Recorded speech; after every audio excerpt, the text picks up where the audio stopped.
10वीं सदी ईस्वी के बाद से वो नफरत का धारा सलीबी जंगों की शक्ल में आलम इस्लाम पर टूट पड़ा। और उसके बाद हाल ही में जो फतह इन्होंने हासिल की, नोट कर लीजिए कि जहां तक प्रोटेस्टेंट मजहब का ताल्लुक है वो तो पहले से इनकी जेब में था। ये वेस्ट का लफ्ज आपने पढ़ा होगा और अखबारात में आता रहा।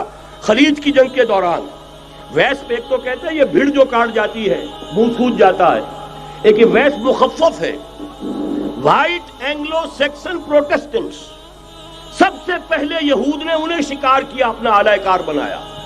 यही वजह है, आपको मालूम है 1917 में अंग्रेजों के जरिए से उन्हें यह इजाजत मिली कि फिलिस्तीन में जमीनें भी खरीद सकते हैं, जायदादें भी खरीद सकते हैं। बालफोर डिक्लेरेशन, इंग्लिस्तान का वजीर खारजा था जिसने कि ये इजाजत दिलवाई है। वरना यह कि खिलाफत उस्मानिया जब तक कायम रही है, खलीफा उस्मानी तुर्क खलीफा ने इजाजत नहीं दी, इसलिए कि हजरत उमर रजी अल्लाह तआला अन्हु, ये भी अब तारीख की एक हकीकत बयान कर रहा हूं जो शायद बहुत से हजरात के इल्म में न हो, कि जब यरूशलेम के ईसाइयों ने सरेंडर किया है यरूशलेम, हजरत उमर आए हैं, तशरीफ लाए हैं मदीना मुनव्वरा से चार्ज लेने के लिए। उस वक्त जो ट्रीटी लिखी गई है, जो मुआहदा हुआ है, उसमें वहां के यहूदियों, यहाँ के ईसाइयों ने तय कराया था कि यहां आप यहूदियों को आबाद होने की इजाजत नहीं देंगे। यहूदी आ सकता है, ज़ियारत कर सकता है, अपने मकामात मुक़द्दसा को आकर देख सकता है, यहां आबाद नहीं हो सकता। और ये कौन शर्त रख रहा है? ईसाई। उस वक्त तक ईसाइयों की दुश्मनी यहूदियों के साथ इस दर्जे में थी।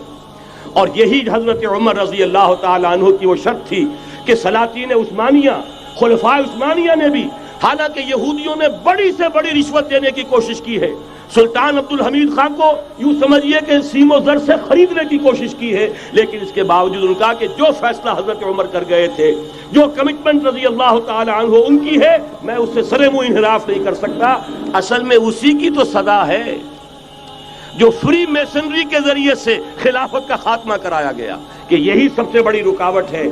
अगर खिलाफत खत्म न होती और अगर कहीं जिहाद का ऐलान खलीफा उस्मानी की तरफ से हो गया होता, तो ये कही थी बात जब हजरत शेखुल हिंद रहमतुल्लाह अलैह जब ये असीरी में थे माल्टा में, तो वहां का अंग्रेज कमांडेंट, उसने चूंकि वो कुछ मुरीद हो गया था या कम से कम अकीदतमंद हो गया था, एक रोज हजरत शेखुल हिंद ने उनसे सवाल किया उस शख्स से कि आप लोग हमारी खिलाफत के पीछे क्यों पड़े हुए?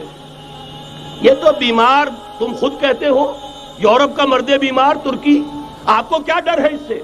आप क्यों इस बेचारी खिलाफत के दर पे हैं? उस शख्स ने जवाब दिया था, मौलाना इतने भोलपन के साथ बात ना कीजिए, हम भी जानते हैं, आप भी जानते हैं, अगर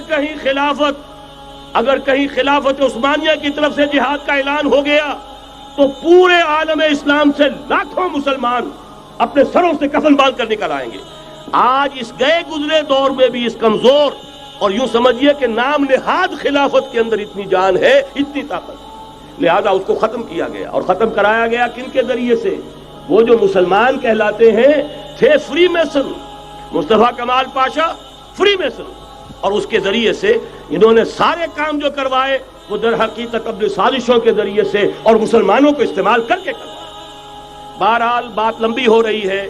पहली बात तो यह है कि वही नक्शा उस वक्त का आज भी है जहां तक यहूदियों का ताल्लुक है, लेकिन फर्क ये वाक़ हो गया कि उस वक्त ईसाई यहूदियों के ताबे नहीं थे, बल्कि ईसाइयों और यहूदियों के माबैन दुश्मनी थी। आज यहूदी ईसाइयों पर मुसल्लत हो चुका है। फरंग की रगे जहां पंजे यहूद में है, और आज के फरंग का लीडर अमेरिका है। अमेरिका का सदर यूं समझिए कि वो इन यहूदियों का गुलाम है। मजाल नहीं कि उनकी मर्जी से इधर से उधर हो जाए, और अगर कोई गलती से इधर से उधर हो जाए तो उसका पत्ता चाक हो जाएगा। आप देखिए क्या हशर हुआ है बुश का, हालांकि बहुत बड़ा हीरो बनकर निकला था गल्फ वॉर से, लेकिन जरा सा एक बयान दे दिया था कि जो इसराइल को पसंद नहीं आया, तो जो इलेक्शन में चारों शाने चित हुआ है उसका जो हशर हुआ है वो देख लीजिए। तो पहली बात तो ये समझ लीजिए कि आज भी यहूदी, ये न्यू वर्ल्ड ऑर्डर है, न्यू वर्ल्ड ऑर्डर, और इसमें ईसाई दुनिया उसकी आलाकार है। अब सूरत हाल क्या है? ईसाई दुनिया, मैं एक बात बता रहा था बीच में रह गई, कि जहां तक प्रोटेस्टेंट ईसाई थे वो तो पहले इनके हाथ में थे। हाल ही में इन्होंने जो फतह हासिल की है وہ کیتھولک عیسائیت کو بھی اپنے ہاتھ میں لے لیا ہے۔ چنانچہ پوپ صاحب نے فرمان جاری کر دیا ہے کہ ہمارے خداوند یسوع مسیح کے قتل کی ذمہ داری ان یہودیوں پر نہیں ہے، بری کر دیے گئے۔ 1900 برس کے بعد، بلکہ 2000 برس کے قریب ہو گئے، انہیں ایگزونریٹ کر دیا گیا، ایبسالو کر دیا گیا، ان پر ذمہ داری نہیں۔ نتیجہ یہ نکلا ہے کہ ابھی چند مہینے پہلے جو مذاکرات صلح کے ہو رہے تھے، جن میں یاسر عرفات بھی تھے اور یہ اسحاق رابین گیا ہوا تھا واشنگٹن، وہاں سے واپس آیا ہے تو روم میں رک کر پاپائے روم سے ملاقات کر کے تشریف لائے ہیں، انہیں دعوت دی ہے کہ یروشلم آئیے، اور ویٹیکان نے تسلیم کر لیا ہے اسرائیل کو، اور ویٹیکان کا اب جو ہے ایک ایمبیسی، اس کا جو ہے سفارت خانہ وہ یروشلم میں بننے والا ہے، اور پوپ صاحب بھی وزٹ کرنے والے ہیں۔ گویا کہ یہ گٹھ جوڑ اب مکمل ہو چکا، اب کہیں اس میں کوئی کمی نہیں رہی۔ اس یونائٹڈ فورس کے ساتھ یہ نیو ورلڈ آرڈر اس وقت عالم اسلام پر حملہ آور ہے۔ اب اس میں نوٹ کیجئے کہ اس وقت کی فضا ہے کیا۔ عالم اسلام میں سے عالم عرب ان کے شکنجے میں جا چکا، کیوں بنا کر کھڑے ہوئے ہیں اسرائیل کو ماننے کے لیے اور سر تسلیم خم کرنے کے لیے۔ انہیں بلا کر میڈرڈ میں پیش کیا گیا یہودیوں کے سامنے کہ تم جن کے ساتھ ایک ٹیبل پر بیٹھنے کو تیار نہیں تھے، میڈرڈ میں آؤ، آؤ اپنا قبرستان دیکھو، یہ اسپین کی سرزمین جہاں تم نے 800 برس حکومت کی تھی، یہ تمہارا قبرستان، یہاں آؤ اور بیٹھو اور ان کے ساتھ بات کرو۔ گئے تھے کہ نہیں تمام فرنٹ لائن سٹیٹس میڈرڈ میں؟ حالانکہ کوئی بین الاقوامی کانفرنس کبھی میڈرڈ میں نہیں ہوئی، یا تو یہ واشنگٹن میں، بعد میں وہ سارے معاملات واشنگٹن میں چلے، شروع وہاں سے کیا۔ اس لیے کہ نیوز ویک کا کچھ عرصے پہلے کور سٹوری جو تھی 1992 is the year of Spain. Why? 1592 was the year of the fall of Granada. 1492 میں 1492 میں غرناطہ کا سقوط ہوا، اور پورے آئیبیرین پیننسولا سے ایک ایک مسلمان بچہ نکال کر ختم کر دیا گیا، یا زندہ جلا دیے گئے، یا تہہ تیغ کر دیے گئے، یا جہازوں میں بھر بھر کر۔ اور آپ کو معلوم ہے میڈیٹرینین کی حیثیت کیا ہے، خلیج ہے، ایک معمولی سی خلیج، ادھر سے اسپین کا ساحل قریب آ جاتا ہے، اسپین کے ساحل سے جہازوں میں بھرا اور نارتھ افریقہ کے ساحل کے اوپر پھینک کر آ گئے۔ پورے ہسپانیہ میں جہاں 800 برس مسلمان کی حکومت رہی، ایک بچہ بھی مسلمان نام کا موجود رہا۔ یہ تھا 1492، اور اب آیا تھا 1992۔ 1992 is the year of Spain۔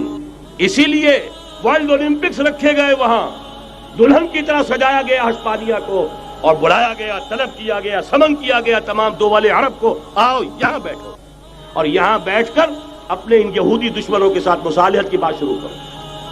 بہرحال نوٹ کر لیجئے، عالم عرب جا چکا۔ کوئی دن کی بات ہے، میں سنسنی پیدا نہیں کرنا چاہتا، لیکن حالات اور واقعات سے نگاہیں بند کرنا بھی کوئی دانش مندی کی بات نہیں ہے۔ یہ ایودھیا کی مسجد شہید کی گئی، ابھی یہ ایک بہت بڑا مزار جو ہے شہید کیا گیا، اور اس کے ساتھ کئی مسجدیں شہید کی گئی۔ یہ سب کیا ہے؟ یہ مسلمانوں کی نفس دیکھی جا رہی ہے کہ کوئی غیرت اور حمیت نام کی کوئی شے باقی ہے؟ جیسے علامہ اقبال نے وہ نظم لکھی تھی، عبد القادر روہیلا بڑا ظالم جفاجو کینہ پرور تھا، لیکن یہ کہ اس نے جو ایک ٹیسٹ لیا تھا کہ وہ جو عورتیں ہیں تیموری خاندان کی، ان میں کوئی رمق رہ گئی ہے؟ معلوم ہوا کہ نہیں، کہ غیرت نام تھا جس کا گئی تیمور کے گھر سے، ختم، غیرت نکل گئی۔ اسی طرح ایودھیا کی مسجد، اب چرار شریف، اور یہ کوئی دن کی بات ہے کہ اب مسجد اقصی کا نمبر آیا کہ آیا، اس کے لیے پوری تیاریاں ہو چکی ہیں۔ یروشلم کا مشرقی حصہ خالی کرایا جا چکا ہے، اس کے اندر اب پورا تسلط یہودی کر رہے ہیں، یہاں تک کہ اب کے یاسر عرفات صاحب نے بھی کچھ نہ کچھ جو ہے احتجاج کی بات کی ہے، حالانکہ اب تک ہر بات مان کر منقار زیر پر تھا، لیکن یہ کہ ایک وقت آتا ہے آخر کار اسے بھی کچھ بولنا پڑ گیا ہے۔ لیکن یہودی اب پیچھے قدم ہٹانے والا نہیں ہے، ان کا تھرڈ ٹیمپل، تیسری مرتبہ ہیکل سلیمانی تعمیر ہونا ہے۔ نوٹ کر لیجئے، ان کے لیے وہ وہی کچھ ہے جو ہمارے لیے کعبہ ہے. ان کے لیے ہیکل سلیمانی بالکل وہی حیثیت رکھتا ہے جو ہمارے لیے کعبہ. وہ ہیکل سلیمانی ایک مرتبہ پہلے نبوکدنضر کے ہاتھوں مسمار ہوا، پھر سن 70 عیسوی میں ٹائٹس کے ہاتھوں مسمار ہوا. سن 70 کے بعد آج 1995 میں کتنے برس ہو گئے؟ پورے 1925 برس ہو گئے کہ ان کا کعبہ زمین بوس پڑا ہوا ہے.